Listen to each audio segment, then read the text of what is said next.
السلام علیکم ورحمۃ اللہ وبرکاتہ۔ رب اشرح لی صدری ویسر لی امری واحلل عقدۃ من لسانی یفقہوا قولی۔ آج کا سبق ہے ادغام۔ کل ہم نے نون ساکن اور تنوین کے احکامات بتائے تھے اور اس کے 4 قاعدے پڑھائے تھے۔ آج ہم پڑھیں گے ادغام۔ سب سے پہلے اظہار، ادغام، اقلاب، اخفاء۔ تو چلیے ادغام پڑھتے ہیں۔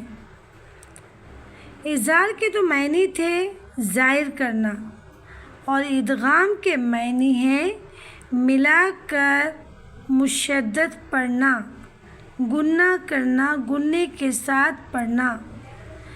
ادغام کے معنی ایک حرف کو دوسرے میں ملا کر مشدد پڑھنا۔ ادغام کی 2 قسمیں ہیں، ادغام مع الغنہ، ادغام بلا غنہ۔ سب سے پہلے ادغام مع الغنہ۔ ادغام مع الغنہ اس کے 4 حروف ہیں، یا، واو، میم، نون، جن کا مجموعہ ینمو ہے۔ یا، نون، میم، واو ینمو ہے۔ نون ساکن یا تنوین کے بعد ان 4 حروفوں میں سے کوئی حرف آ جائے تو ادغام مع الغنہ ہوگا، یعنی ملا کر گننے کے ساتھ پڑھیں گے۔ آئیے ادغام مع الغنہ وضاحت بذریعہ نقشے کے۔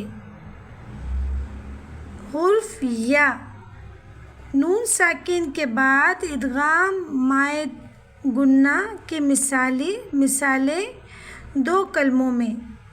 یا، نون ساکن کی مثال میم نون یا، زبر میں، ینظروا، من ینظروا، رجل یسعی، رجل یسعی۔ نون کی اب مثال پڑھیں گے، من نصیر، حطوة نغفر لکم۔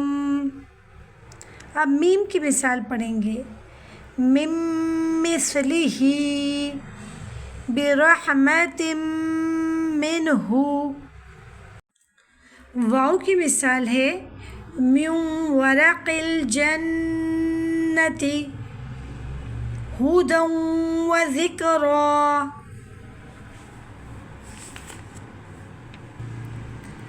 اس قاعدے میں 2 کلموں کی شرط ہے، یعنی نون ساکن یا تنوین پہلے کلمے کے آخر میں ہو اور حروف یا، واو، میم، نون سے کوئی حرف دوسرے کلمے کی ابتدا میں ہو۔ یہ اس کی بنیادی شرط ہے، یعنی پہلے حروف نون ساکن یا تنوین 2 زبر 2 زیر 2 پیش پہلے کلمے کے آخر میں ہو اور دوسرے کلمے کی شروع میں یا، نون، میم، واو میں سے کوئی حرف ہو۔